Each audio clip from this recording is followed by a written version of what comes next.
Good. Of course, it is with Dan as well. We are going to do it. We're finally here. I know it's running a little bit later than expected, but thank you so much for joining me and Dan today. We are discussing the Euro 2020 contenders, as you can see. But before we get into all things football, we've got a prediction league that we need you lot to get involved in. There's an opportunity here to not only win a premium membership with Kiss My Score, but also to possibly win a cash prize if we get to a certain amount of participants. So the more you sign up, the more chance you can get some beer money, which I'm sure a lot of you over the summer, football's coming home, you want a bit of that. So keep your eye on it. Join in the description. It's all there. And if you've got any problems or whatever, just contact me and Dan on social media. Dan, outside of England, we've got some big teams in there. Obviously, you've got Germany, Portugal, Italy, possibly as underdogs. France, we can't go without mentioning. Who do you think are the favourites before we get into the individual lineups? Because I've done the homework on it. There's some ridiculously strong teams. There is. A plethora of exciting talent, isn't there? Immediately, I'd say France, mate. Immediately with that team, with the attacking talent they've got, their midfield as well, I think is crucial. Kante, Pogba, for me, that double pivot on its own wins the tournament, and will go a long way to how far they want to go. But it's crucial they keep them fit. But then, like you said, you've got Italy, who will go under the radar. Very decent team. Verratti is the linchpin for them, though. It depends if he's fit for me, how far they go. But key player, I like what Mancini's doing there. Portugal as well. Fernandes, Neto, Ronaldo, João Felix. A lot of good players. So we're going to have a lot of problems in this tournament. I know it's not just talking about England, but we are, mate. And yeah, that's the worry, mate. Having seen all of these teams. You forget how strong their lineups are, and when you get to international tournaments, you forget Premier League. The level varies, but 9 times out of 10, particularly with the Euros, because it's such a specified group of countries, you tend to find that the type of players in there are ridiculously strong. And we speak about cycles in international football, possibly England moving into one, but for me, France and Portugal in particular have 2 groups of squads that are moving either in their prime or moving towards their prime, and the squad depth that they've got. I mean, France's under-21s tells you everything you need to know. When you've got Canate and Upamecano that can't even get in the first team. Camavinga as well. Yeah. Camavinga, a while. There's so many players in there that I'm sure we'll get into the fold later on. But should we start with Italy? Because I'm interested to hear your thoughts on Italy and what they could present. So I'm going to pull up a predicted lineup. Again, this is really based on a couple of the friendlies and what we've seen previously in the qualifiers. I believe they'll go 4-3-3. You'll have Florenzi on the right-hand side, Spinazzola. Spinazzola, that's it. Yeah. Left-hand side. Bonucci, Cellini, very much easier to say. I've put Jorginho in a pivot role. I think from what I understand, Verratti's the more advanced. And I know he's very decent deep playmaker, isn't he? He's almost like a number 6. But I think for Italy, he's playing a little bit more in an advanced position. And his ball retention stats are absolutely phenomenal. And then you look at the attacking players. I mean, Chiesa can come on naturally on that right-hand side. Yeah. And Immobile and Insigne that we know have got so much talent. Who stands out in that team for you, Dan? I think immediately Verratti is probably the classiest operator in that midfield. He's capable of dominating games, mate, isn't he? Such a good player, and he always has been a good player. He looks to create and partake in attacks, and he can dominate, like I said. The only question is whether he is available, because he only made 21 Liga earn appearances last year, so that's a natural doubt. But they've got plenty of good players that can come in there as well, haven't they? So, listen, they've got a lot of attacking talent. Just seeing the list here, Belotti, Berardi, Chiesa, who's had a fantastic season, Immobile as well. We're not forgetting him, the talisman that he is. So, I think they'll cause a lot of issues, Italy. And obviously they've got experienced defenders as well. Spinazzola is actually a left mid by trade. So if there's a weakness, it's probably him. It's probably the fullbacks. But, you look at that attacking talent. Raspadori as well as a young player from Sassuolo coming through. So they've got a lot of options like England have ourselves. So Locatelli as well in that midfield. If he needs Locatelli as well. Yeah. Pellegrini, Cristante. List is endless. So I think there'll be a very difficult team to play against, and they'll be very attacking. So I'm excited to see how they do. I think they'll slip under the radar, but I think they'll want that. I don't think they'll want enormous pressure on the shoulders like France, because sometimes that can go against you. So I think Mancini will want, obviously, he's got this good balance of youth, but then again, experience and quality. So you can see from that team Insigne as well, mate. I forgot about him. I think he'll have a really good tournament, actually, because he scored the other night, didn't he? So, yeah. I'm interested to see Immobile because his stats over the past 2 seasons, he scored, I believe he scored 36 goals the season previous.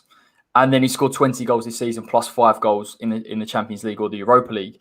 Even though he's dipped this season, he's still a natural finisher. And from what I understand with Italy, there isn't necessarily going to be crosses into the box. They're looking to get on the ball, control the tempo. And when you've got a midfield of Jorginho, and I know he gets critiqued very much so in the Premier League, but at international level, his ability to keep the ball alongside Verratti is absolutely crucial. And I wonder whether they might not be the most attractive team to watch, but the way that they'll control and the way that they can defend. I mean, Bonucci and Chiellini are stalwarts of that Italian defence, and they're absolutely fantastic even at their age. So if someone like an Italy is controlling the ball, I don't expect them to be under too much pressure. So it could be that perfect blend of players going into a tournament, less expectations on them given the fact they weren't in the 2018 World Cup. So I'm pinning them as underdogs, Dan. Do you think that's fair? I think it is. Yeah, I think what they've lacked, mate, over the last few years is a natural goal scorer. I know Immobile is obviously big. How old is Immobile now? Like 30? He's obviously been in the Italy side a few years, yeah, but I don't think he's quite had that manager under him who knows how to get the best out of it. But now you've got Insigne, Chiesa, Berardi, who's can cut in on his left. He's got a lot of dynamic players around him, even like the likes of Barella or Verratti, like you alluded to before. They can come in, support him, create space for him, and that's all he needs. A bit like Harry Kane, just a glimpse to get that shot away. He'll find the back of the net. He's not the paciest, he's not the quickest at all, but that'll cause a lot of issues for me. And like you said, seeing Jorginho play there, he's a commander. He'll command his teammates. He'll relieve the pressure from Verratti as well if Verratti plays. So Mancini's got a lot of options at his disposal, and I think they'll be underdogs. Yeah, I'd watch out for them. There's a lot of press resistance, isn't there? I know Jorginho had that error against Arsenal at Stamford Bridge, but he's very good under pressure. So they've got that kind of variability of the play where they can deal with a bit of the press and they can control games. And that normally gets sides through international tournaments. We're going to flip it. We're going to go to Portugal, probably one of the favourites, particularly with them and France. Dan, I've put this team together. I haven't even included João Felix. There are so many players that you could put in here. Yeah, I wouldn't. But I imagine it will look something like this, a 4-2-3-1. You could play either Rui Silva in goal or Rui Patricio. Cancelo, Mendes has had a brilliant season with Sporting Lisbon. Pepe and Diaz winning the Player of the Year in the Premier League. Neves Carvalho is beautiful balance as well in defensive midfield in terms of that physicality and passing range. And then you look at the attacking midfield, Fernandes, Bernardo Silva, Jota, interestingly enough, on that left-hand side. And he's someone I want to talk to you about, Dan, because we can talk about Ronaldo. I mean, probably there's been enough said on him, but I love how Jota is a player that can pick up spaces, that can play a variety of positions. And he is, for me, a real proper goal scorer. And I think him in transitions, him finding space in low blocks, he's the underrated player in that team for me. He's the player that goes under the radar. Yeah, no, completely. I don't know if you've seen that stat, mate, where it said he's played 21 less games than Rashford this season. He scored 2 less goals. Something like that. So look at the games he's played as well. He's been injured for most of the season. So exactly, yeah. That was a concern, obviously. And if Liverpool had him, he probably would have got more goals for them. Like you said, he's very versatile. He's a real threat, mate, as well. He gets into some really good positions. I remember at Wolves, the positions he got in. He's deceptively quick. He's not Adama Traore type quick, you know what I mean, for Wolves. But he fits into that Liverpool team seamlessly. With the versatility, he can play on the left, right, up front as a false 9. And I think he will provide a lot of support for Ronaldo, take the pressure off him as well. They've got the attacking talent they've got. I know Bernardo Silva's playing on that right-hand side, and he's someone that offers that work rate, as does Jota. So they have got options here. And that's the thing to remember in this tournament is the more options you have, the more versatility you have in formations, you can normally get yourself through tricky games. But even had to have a player like João Felix, who for me, I know people say that he's underperformed at Atletico. I think he's coming into his own a little bit. It's not really a side where I expect him to thrive.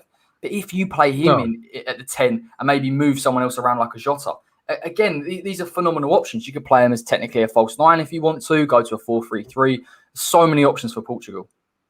Yeah, you got Neves in there as well, haven't you? And who else? Yeah, Fernandes, like you said. Renato Sanchez too has had a fantastic season, won the league. Yeah. And that 4-2-3-1, like you said, mate, it can morph into a 4-3-3. They can do anything with it. You know, he's got a lot of options there. I don't know who their manager is, actually. That's a bit bad of me. I should know. I saw it today, mate. I saw it today. Yeah, I'll I get can't there. quite remember, but he obviously won the Euro 2016. Him and Ronaldo, because we obviously remember Ronaldo on the sidelines.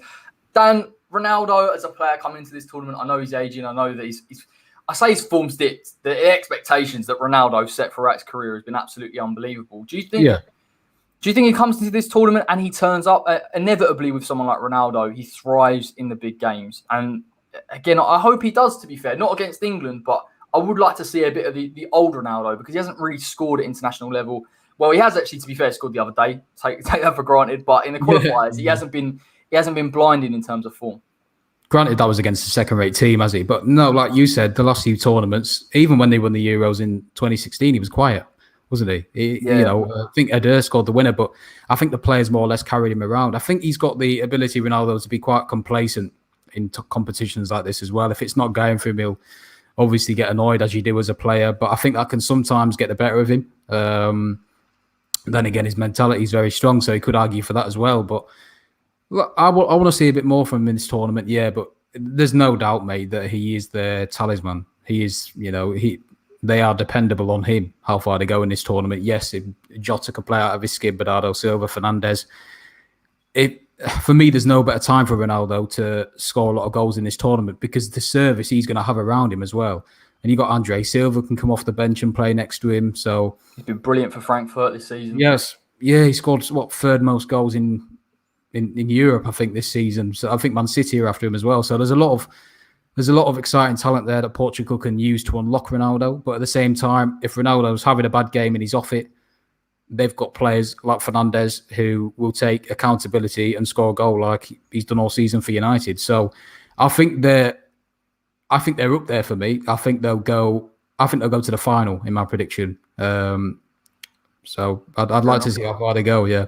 Yeah, I think they're a strong. I wouldn't say they're as strong as France, but they are definitely up there. And obviously Bruno Fernandes. I don't know if you saw it, Dan, but the goal that he scored the other day was absolutely tremendous. This guy is phenomenal. And I wonder whether at times with Manchester United, and again, we're not going to dig out Ole Gunnar Solskjaer because it's a different video for a different day, but I feel like they're a little bit more tactically astute in this Portuguese side. I think that they work to his strengths.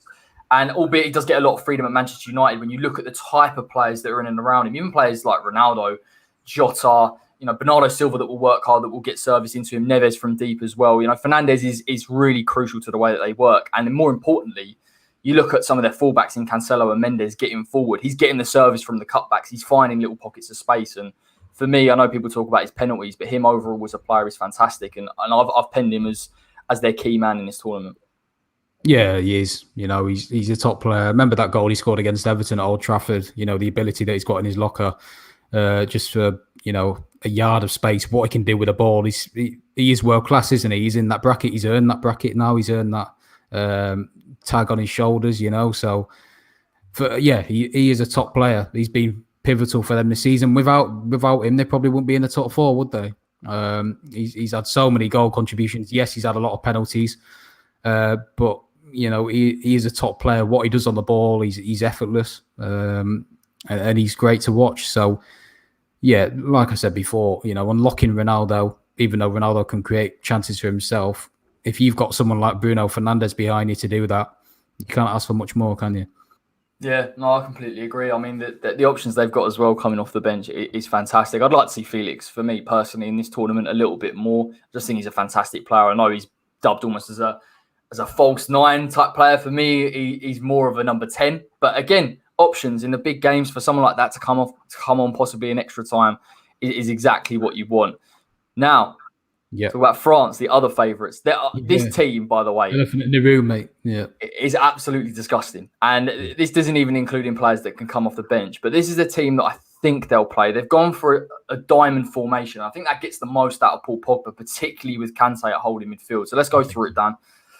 I think it'll be Lloris in goal, Hernandez and Pavard as your fullbacks, Varane and Kimpembe at centre-back. Again, just remember here that Upamecano and Konate didn't even get in this squad. Kante as the holding midfielder, Pogba, possibly Tolisso as almost that number 8, Griezmann dropping into a number 10 role with Benzema and Mbappe. And that's the elephant in the room as well, isn't it, Dan? Benzema coming back into this tournament. He's a huge boost for them, even with the quality that they've got. He's a genuine world-class talent. He is. I'm so glad for him, from a neutral point of view, for him to finally be back in that fold after, 5 years after that incident with Valbuena? Whatever it was, I don't know. It's At least said about that, the better, I think. yeah, we'll leave it. But he is a top player, isn't he? Since Ronaldo left Real Madrid, he's taken that responsibility by himself. And he was purely the reason why they were in that title mix this season. He's a prolific goal scorer. He's very underrated for me as well. All these years, people say they mention world-class forwards. They mention, well, obviously you say you've got Messi in the past. You've had Aguero, but Benzema's up there for me because he's always consistent. He's a top-class finisher. And like you said, they've got Mbappe, who you wouldn't bet against making it 2 major tournaments in a row because he was key to that World Cup. He averages a goal a game as well this season, which is quite phenomenal.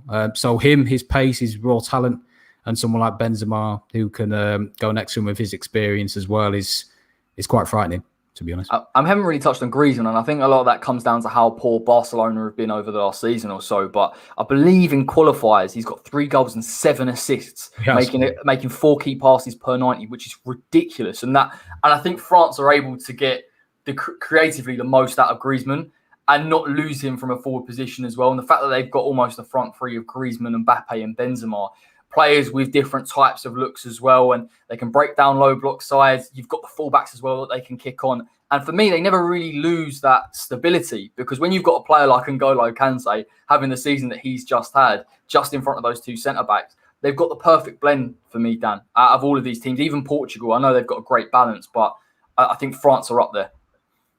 Yeah, that's why I think they'll win the competition, because if you've got that back four, we'll come into the fullbacks in a minute, because I think that's where they're quite weak, personally. Not Hernandez, I think Pavard. I think Pavard's a bit suspect. You're not having him for that goal in 2018 where he just cut through it? Obviously I am. Yeah, what a strike. Watching that back, how satisfying it was. But I think France have always been known for their surging fullbacks to get forward. I think Hernandez can do that. He's got an engine on him, but Pavard's not that type of player for me. Obviously he might have an engine on him, but he's not quick. He's not going to get up and down as much. So if they're playing a high line with the fullbacks and they get forward to provide ammunition or support the midfield diamond, like you said, that's where you can get the better of them, for me, down that right-hand side. But then again, you've got Kimpembe and Varane who can do the job there. So going off topic anyway, that midfield, yeah, Kante and Pogba, they're both world-class, aren't they? World-class football. I know Pogba can be hit and miss sometimes, yes, but Kante can just get him out of a bad game. I think there's a lot of factors with Pogba, particularly at international level, where he's obviously got that level of pride from playing for the national team. Deschamps is getting the most out of him in the system. He's catered for him. He's a world-class talent. And even when those front three aren't firing, the fact that you've got a player like Paul Pogba, that he's almost given that freedom to make the passes and use his vision, is the difference. And for me, I know I speak about Pogba possibly being one of their best players. I can't have passed N'Golo Kante. I've got to be completely honest. He is a little bit of a cheat code for me in terms of winning ground duels, in terms of covering ground, setting the attacks as well. He's the difference. And I know he hasn't started too many games in the qualifiers, but if he plays in most games of this tournament, for me, it's difficult to get past him. I can't see too many players. I mentioned Bruno Fernandes being fantastic for Portugal. I think he struggles with Kante because of the physicality and the athleticism. So I can't think of anyone else really that can get round him. I think it's going to have to be a collective effort from whatever team can try and get round N'Golo Kante. What about Phil Foden? New Gaza? No. It's too tough for him. Got the skin fake Gaza. Yeah. Maybe. Gaza, yeah. No, completely. I think as well, mate, why Paul Pogba flourishes in an international setup is because he's got that man next to him, N'Golo Kante. Sometimes at United, he'll struggle 11 off game because he has Fred and McTominay next to him. As a golfing class, Kante world class, being consistent ever since he came to England. Even in France for Cannes or something, he was still good there. I remember West Ham were after him as well, and then it fell through. And obviously, I was disappointed. I didn't know too much about him at the time, but I came to bite us back in the arse a bit, didn't it? But we got Alex Song instead. Got Alex Song instead. Yeah, which was probably a better deal at the time. But no, obviously he's superb, and like you said, if Pogba has an off game, Kante's there to cover him. But for me, I just think they have the most balance in that team, in their squad, out of these big names. And that midfield as well. And the game's won in midfield, and you can't look past that midfield. You can't even get past it. So that's why I think they'll win it. Yeah. I think this is where England struggle, Dan, because of the teams that I've mentioned, the balance in the midfield, of the ability of teams that I haven't even mentioned, Croatia, for example, that could control and dictate possession. I don't think England can do that necessarily. I think we've got some of the best attacking talent in the tournament. It's definitely up there. We've got a world-class striker in Harry Kane. But when you're talking about dictating possession, controlling games, it's not there. And I think that's the next ingredient that England need in order to compete. I know it's slightly off topic, but do you agree with that? Do you think England need to work towards that? Do you think it's more of a personnel thing, or do you think Southgate has to try and employ that? I think it's a bit of both, but I agree. I completely agree. Do we have a world-class midfielder who can dominate the ball like Kante and Pogba can do? No. Declan Rice in a few years, yes. I look at players like Verratti, and people like that, and even Neves, the way that they just can keep the ball. And we've had that in the past. I was on a stream earlier, and we're talking about Michael Carrick, and England never gave him the opportunity really to flourish at the international stage. That's the type of player I would like to see. And you even look at our defensive midfield, Dan. Calvin Phillips maybe can control the tempo because of what he does for Leeds, but Declan Rice is very much challenging, winning duels, collecting the ball and recovering it. You look at someone like a Jude Bellingham, more aggressive, a more progressive runner, but the balance in terms of keeping the ball, I just don't feel that it's quite there. No, I don't. Not since Gerrard and Lampard and, like you said, Scholes, Carrick. Have we got anyone like that now who can keep the ball and see off a game or provide that killer pass from midfield? Henderson has got that in his locker. Rice is developing that now, yes, but you wouldn't consider them world class, would you? Not like a Pogba, Kante, Verratti, whoever else, like Neves, even in that fodder, like you said. So it's that's where England will struggle for me in midfield. I think they'll get overrun. Obviously, Rice is, we know, mate, because we're West Ham fans, he's very good at intercepting the ball, isn't he? Ball recoveries. But if he's doing that on his own, and he's against the likes of Kante, Pogba, Tolisso, Verratti, all running at him and overloading him, because you've got Jordan Henderson next to you, who's not that good aside of his game, that's where we'll struggle. I'm so tempted to go off on a tangent, but I'm not going to do it because me and you could talk about England and the way that we're going to play. We're going to save that for the England games where me and Dan will break it down and more of our thoughts. So we'll swerve one and we'll go straight to Germany. I think Germany, and I know I've said it a number of times in terms of Italy being an underdog in this tournament. When I looked at this German side, I kind of sat there and thought to myself, why am I underrating these guys? Because we know that they won the 2014 World Cup. They've still got remnants of that type of first team in there. And they've also had a few additions as well. So let's talk about this, Dan. Because it is slightly different, a 3-4-3. I've played Goossens on the left wing back purely because he played the other day. It may slightly vary. I think you can see the variation in there. Rudiger's had a phenomenal season for Chelsea for me. I think he's been absolutely outstanding. Hummel's coming back into the fold. And in particular, with his distribution for one of the goals the other day, I thought was brilliant. Kimmich, one of the most well-rounded midfielders in Europe for me. I think he can play a variety of positions, and even him at wing-back's dangerous. Gundogan, the runs that he makes in the Premier League, I think he scored 16 goals for Manchester City. Toni Kroos, I'm not even going to talk about him because I know his distribution and his ability to keep the ball is exactly what we need for England. And then you look at the front line. Now, Havertz and Werner have had almost indifferent seasons other than the Champions League, and I know Werner works hard off the ball. The big difference for me is Thomas Müller. Müller is, like we talk about someone like a Karim Benzema coming back into the fold. Müller, for me, is just as important because you look at how many important goals, Dan, has he scored at the international level? England, when they beat us 4-1, is a prime example. Yeah, no, I think they're looking to recapture the glory days, aren't they, of 2018? It's... I think they've got a good team, but where they'll struggle is defensively. I don't think Mats Hummels is the player he was.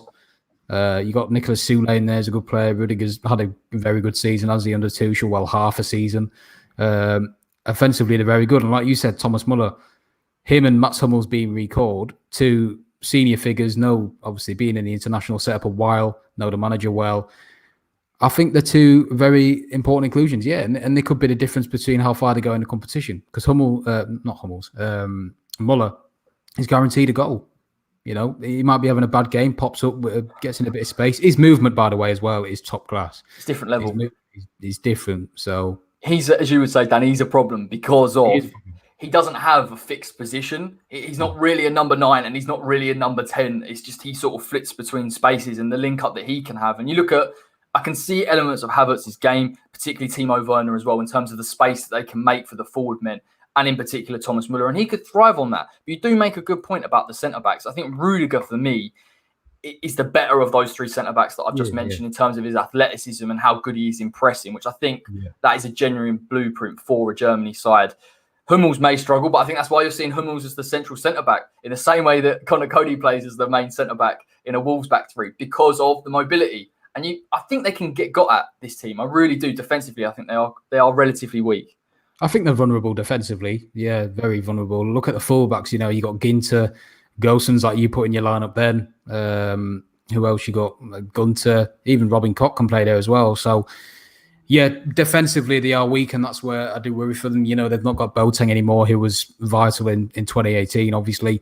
But you look at their midfield, mate. I've just looked at it then. The centre midfielders, you got Goretzka, Kimmich, Kroos, and then you've got Gnabry, Havertz going forward. That's where, by the way, that's where I have completely mucked up. When you haven't got Sane and Gnabry in there, as you're almost inside forward, because I think Gnabry has been fantastic for Bayern since he joined them, and what he offers in terms of finishing as well. We could even see him be employed in almost that false 9 role. I think sort of Joachim Löw's played around with that idea before. Havertz can play false 9, as we know. I think it's difficult to displace Thomas Müller, though, just because of that experience. He's 31. He's been there, done it, seen it, won everything. Exactly. And I think he could have a really good tournament. I honestly do. He'll have fire in his belly, won't he? His and Hummel's careers after the 2018 World Cup looked over because they won everything. Didn't have any motivation anymore. Suddenly they called back again. So they'll have a point to prove, like you said. I'm putting it out there now, though. I'm putting a little feeler out there. It would not surprise me if they get to the final. It would not surprise me because the difference between, say, them and England, that midfield is world class, and there's not enough of that in that England midfield. I know we've touched on it already, but I'm just comparing the two. That they've got a bit of steel going forward as well. Yes, we do with Sancho, Sterling, but Gnabry, Sane, Muller. I just Goretzka. They've got a better balance. Yeah, they've got a better balance, and I've seen many previews writing them off too quickly and saying Germany won't go that far. Watch this space. It would not surprise me if they win it or go to the final and go level pegging with France, because I think they've got a very good team. Yeah, it's all about balance. And even Kimmich, he's playing right wing back there. He can play right back. They could go to a back 4 if they wanted to. Exactly. He can play holding midfield, can play almost, I doubt very much like an 8, but he can dictate the play in that sense. So they've got a fantastic team. Don't write them off by any stretch of the imagination. Now, this is the last team. That's gone very, very quickly. Spain. I put Spain in there. I should have put Belgium in there. I didn't, and I want to hear what you've got to say about this, Dan. I feel Belgium, I know they did well in the last World Cup, are on a bit of a decline. I know they've got some decent players in there. I think defensively they're vulnerable with a back 3. When you're playing Vertonghen and Alderweireld, I do think when they're playing a high line, they can get exploited. The standouts, Lukaku and De Bruyne for me. Particularly Lukaku's been in unreal form in Serie A. Do you think this is a tournament for Lukaku to possibly get a golden boot and maybe take the mantle to push Belgium into the latter stages of the tournament? Possibly. He's got the ability. He's had a fantastic season as well, so his confidence will be sky high. He'll be looking to prove a point as well, just like Hummels and Muller. Definitely, he'll be wanting a bit of fire in his belly. But I feel like you, I agree with you. I don't consider them as favourites to win it, like I do with the other teams, because they're in a weird phase of transition, and I've got certain doubts about Martinez as a manager, and that teams can fold under him quite quickly and become quite weak. And whenever I've seen them, I watched them against Czech Republic a few months ago. I just wasn't impressed at all. And Czech Republic did a job on them, to be honest. I think they were lacking of ideas. They didn't have De Bruyne. I think if they're going to go far in this competition, it's going to be solely dependable on him, because I think he's the guy that makes them tick. So without him, and without Hazard, Hazard's probably past his best now, if that's fair. So that's the other thing as well, isn't it? If Hazard was fit in his prime, I think we'd all be sitting there saying, even though there's defensive problems, you've got almost a front 3 or De Bruyne and Hazard dropping slightly deeper with Lukaku as the number 9. That's frightening, and that will get you through games. And I haven't mentioned him, Tielemans as well in centre midfield. He's had a fantastic season again. So they've got some good players, but I just feel some of them are on the decline, and defensively there's issues there. And I think teams will exploit that. Teams sit deep against Belgium, and they're good enough to defend against them, and they run away with the ball and they're on transition. I feel that they're going to piece up those centre backs. Yeah, definitely. Listen, I think they've got some good players. Obviously, Tielemans. You got Witsel in there.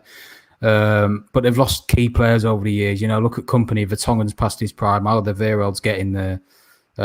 They were their main good defenders, and now I can't even think of one centre back past them, apart from Alderweireld and Vertonghen. I can't.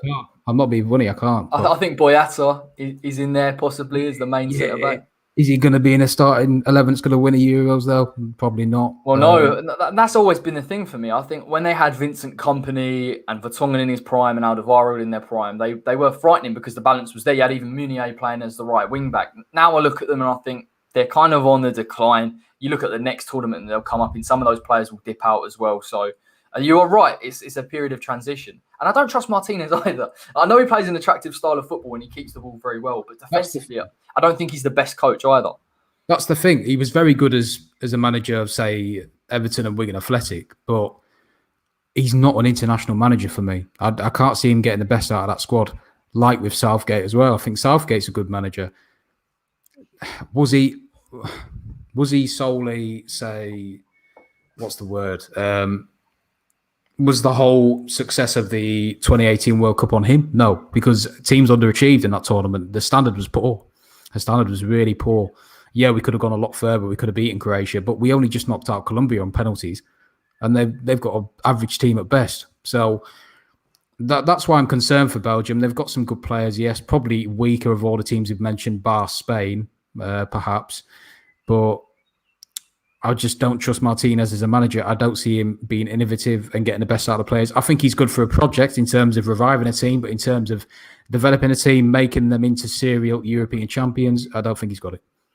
Neither do I. I thought it was a bit of a strange appointment anyway. I know he's done relatively well, but for him to have had that squad of players that he did at the time in the prime that they were in, I feel that boat may have sailed. Now, we talk about Spain, and you mentioned it. Obviously, the squad is, again, another team on the decline and trying to almost reinvent itself. They've been unlucky with Busquets picking up COVID-19. He's a huge miss for them, but they are still very technically sound. And I do feel that Luis Enrique is possibly the best manager in this tournament. I think having him as a national manager, it gives them an outside chance. Now, whether they can go and compete personnel-wise with some of the teams that we've mentioned tonight, I'm not sure. No. But, again, we talk about dictating possession. I'm going to show you the Spanish side, and particularly the midfield that I want you to pay attention to. I imagine Thiago will play almost a number 6 role like he did for Bayern Munich a few seasons ago. Possibly Fabian and someone like a Pedri alongside him. Now, they're not going to be necessarily progressive, Dan, and that might be their downfall. But you look at those players, neat and tidy, keeping the ball very well. And it could just be a moment for someone like a Ferran Torres, who we know is direct, who we know can get goals, that might be able to get in behind. Do you agree with that, or do you feel that I'm being possibly slightly too optimistic with Spain? No, I agree with you. I think they've got good, talented players there, who can make a difference. They're not very direct, like you said, in that lineup, but they've got Torres, they've got Traore, who they can bring on for raw pace. He's not the best technically, but he'll change a game, that's for sure, especially if they need a goal. So I think they've got some good players. Obviously, losing Busquets is a huge blow because they've got that parallel bubble, haven't they? It's missing out. He's a massive blow in there. But then again, you've got Rodri, who's probably taken that mantle as being the conductor of that side, or Thiago, like you said. Thiago didn't have the best of seasons this season, did he really? I know he's knocking on a bit, but neither did Liverpool. And I don't think he was played in his strongest position. So playing him in that number 6 role with Pedri advancing further forward, Fabian's got an engine on him as well. He'll run all day. So I think they've got the potential to shock a few teams in there. I do. But do I think they'll go all the way? Probably not. I think it's probably a bit too much of an ask. I think it's interesting that Laporte's coming to this side. I know we spoke about France's strength in depth, but for Spain to go and get him at the age that he's at, he's very much coming into his prime. You've got Garcia next to him again, a young player. That looks like the centre-back pairing for the future. We know Sergio Ramos obviously didn't get into this tournament squad. Surprised you, Dan, that Sergio didn't get the call-up? I thought he would have been a bit of a shoo-in even if he wasn't fully fit. Oh, definitely. For me, he's one of the first names on that team sheet. I thought it was quite strange. I don't know if there's anything going on behind the scenes, but Definitely is with Real Madrid. No Real Madrid players in this squad. Yeah, no, yeah, well, exactly. That's weird and all as well. But I feel like when I've watched Spain in the past and when you've seen Spain in competitions like this, he's been probably one of their best players and one of their most important players in terms of, he's got an experienced head on him. He knows Spain throughout. Obviously, he's been a captain. So for him not to be included, it's a bit of it could come back to bite Luis Enrique. I think it's a big risk, but it's also for the sake of a competition and how far you could go. A personal vendetta possibly is to get in the way of that.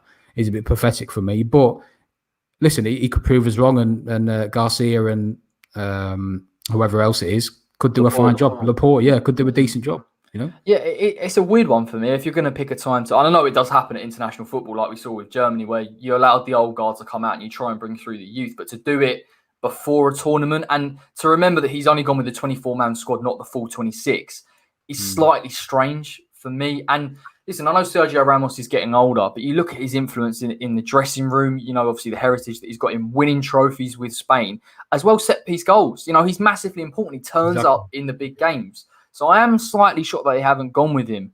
I just feel that Spain are lacking a bit of balance for me. The midfield is the most balanced thing. I think Spain have always been well debted with fantastic midfielders that can keep the ball very nicely. Yeah. But even then, I pulled it up. Sarabia playing on the right-hand side, not necessarily direct and quick. You lose a bit of that. I think Spain are waiting for that next generation to come through.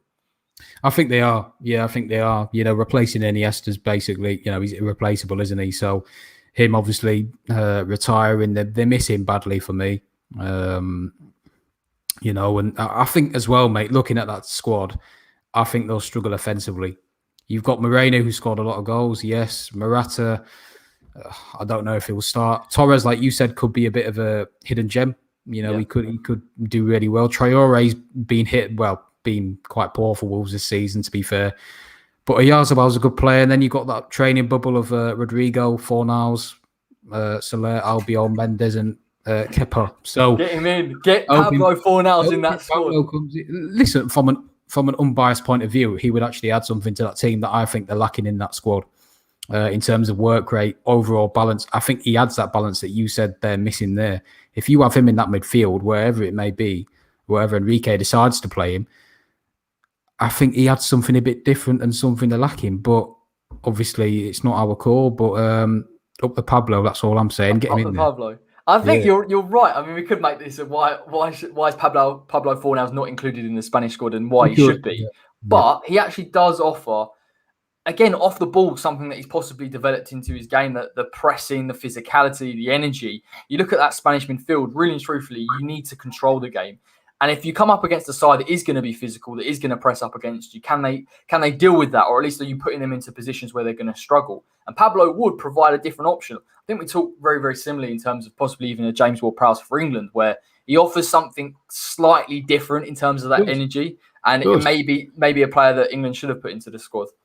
Yeah, so say if you're chasing a game, Spain are chasing a game, mate, and Fornals isn't the best in transition, but if you're looking for a bit of build-up play, his movement that you've seen this season for West Ham, yes, he's missed a lot of sitters, undeniably, but granted, yeah, it's for the positions that he gets in to make that happen and for him to miss them chances. So if they're chasing a game, Bar Oyarzábal, I don't think Ferran Torres is a player who's really made for build-up games. He's more made for counter-attacking games. I think he's an option in there. Obviously, I'm a West Ham fan. I'm going to say this, but I'm surprised to start with that it wasn't included because he's had a fantastic season. He's only getting better. Like you said, on the ball and off the ball. For me, on the ball, he's improved massively. He knows what he's doing straight away. He's got the quality. And he's on an upwards trajectory and he's coming into his prime. So for me, it's a bit of a... He's only 24, isn't he? 24, yeah, he's 25, yeah, I think.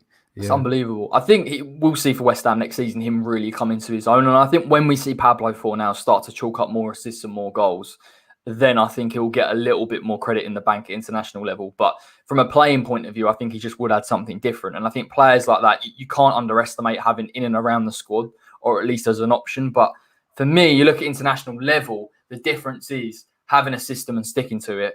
Italy will look to be balanced in possession and defensively solid. Spain, very much the same. France will look to be possibly dynamic in that final third.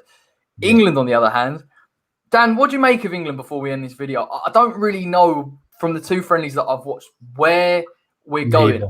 Are we a pressing side? Are we a possession-based side? And that's the only thing that concerns me, because in big games, you need to be able to keep your head and you need to be able to keep to a game plan. And I'm not quite sure what England are trying to do. Do you agree with that? Do you think I'm far off the mark, or I guarantee you agree with me? Yeah. No, I definitely agree with you. Against Austria and Romania, they're not great, examples of where we want to go, are they? Like you said, Austria, it was a poor game in general. They came with a tactic to sit back and frustrate us, which is what most teams will do against us this tournament, by the way, and it's proven to work. And Romania, I said to you, the amount of chances they had, they could have beaten us 3 or 4 in the end, 3 or 4-1.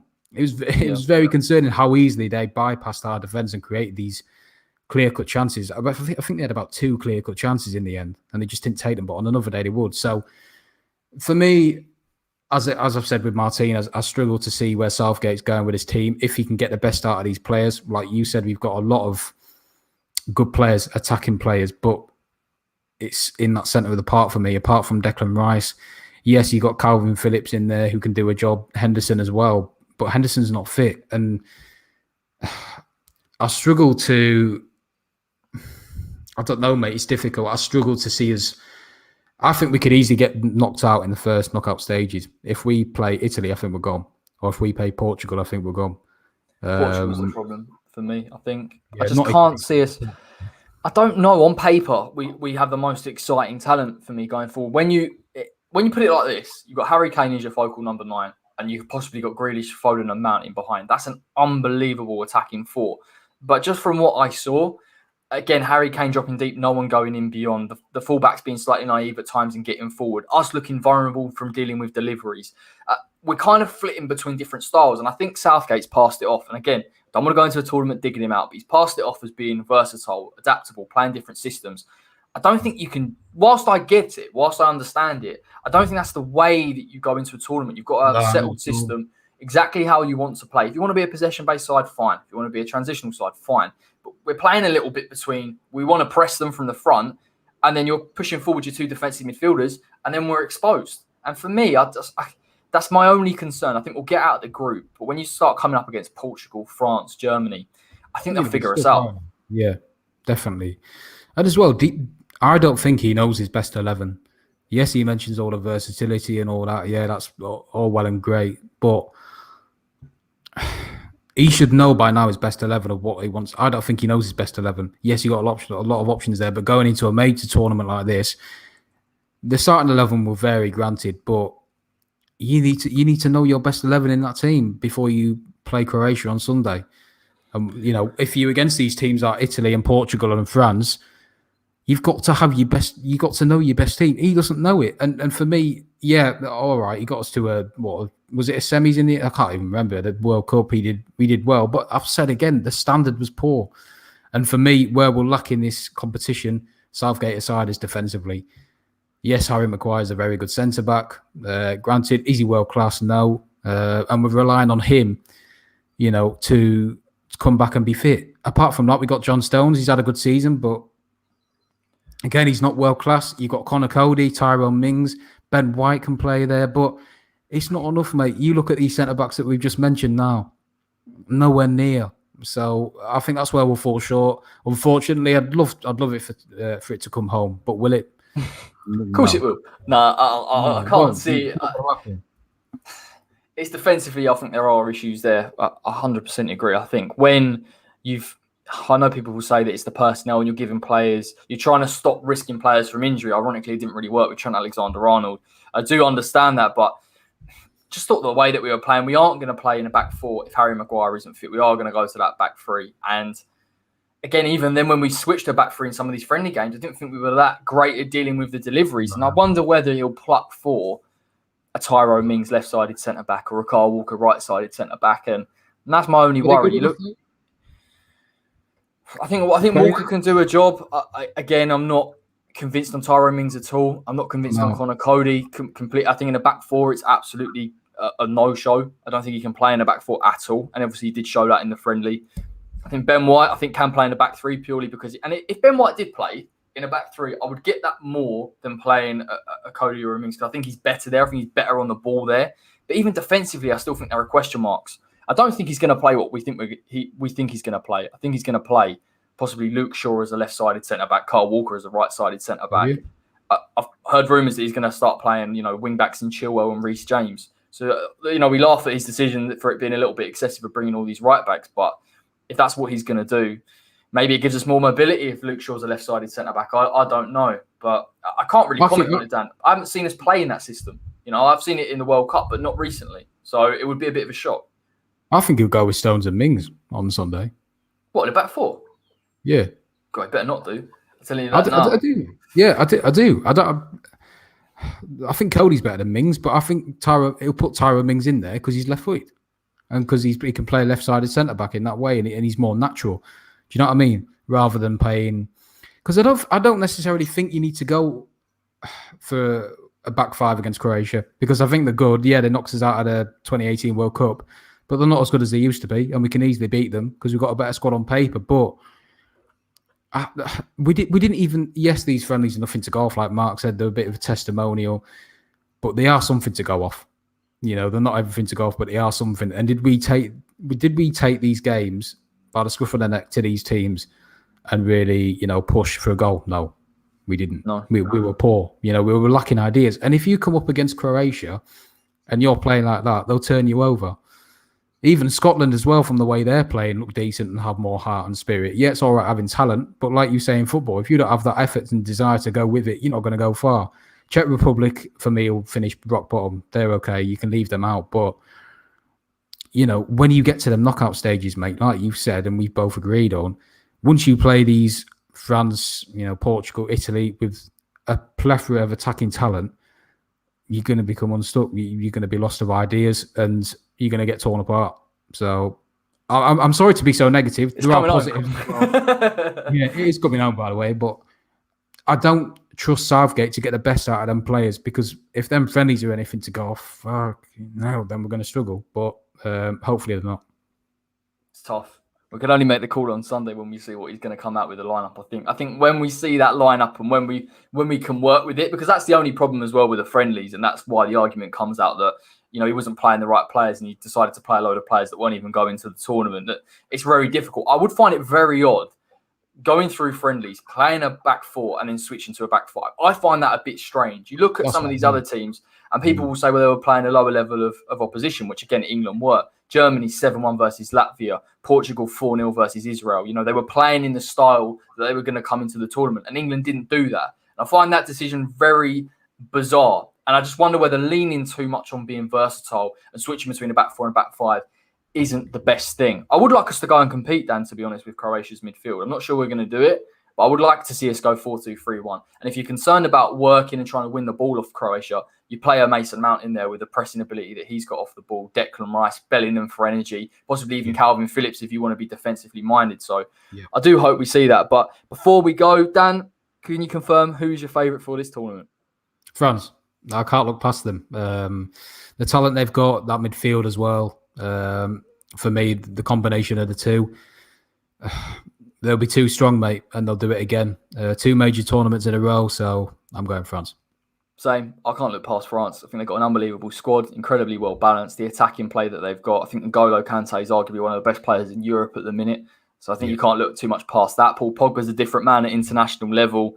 I think defensively as well, they've got enough in terms of experience. Kimpembe, Varane at that level as well. Even Lloris, I know he's dipped slightly in terms of form, but again, experience, a World Cup winning captain, you can never really look past that. So I think I'm going to go for them as my favourites. But thank you so much, everyone, for joining us tonight. Put a like on the stream, subscribe to the West Ham Way if you're new. And don't forget, subscribe to the West Ham Way Euro 2020 Prediction League, where you will have an opportunity to win either a premium membership for 3 months with Kiss My Score or even possibly a cash prize. The more of you sign up, the more likely you get the cash, which is really important. You don't want to miss out. Well, no, you don't. You want to go out, get a couple of beers, enjoy the football if England go out, and you can watch another team. So subscribe to that. It's free to enter. There's a link in the description. Check it out. We'll be back across the Euros for loads more content. I'm sure me and Dan will be ducking in and out of match reviews and previews, particularly with England as well and other sides. So keep your eyes peeled for everything on the West Ham Way YouTube channel. So take care, everybody. Have a great evening, I'll probably speak to you tomorrow because I'm so excited. Euros are finally here, man. I can't wait to do some content on it. Take care. Come on, Gaza.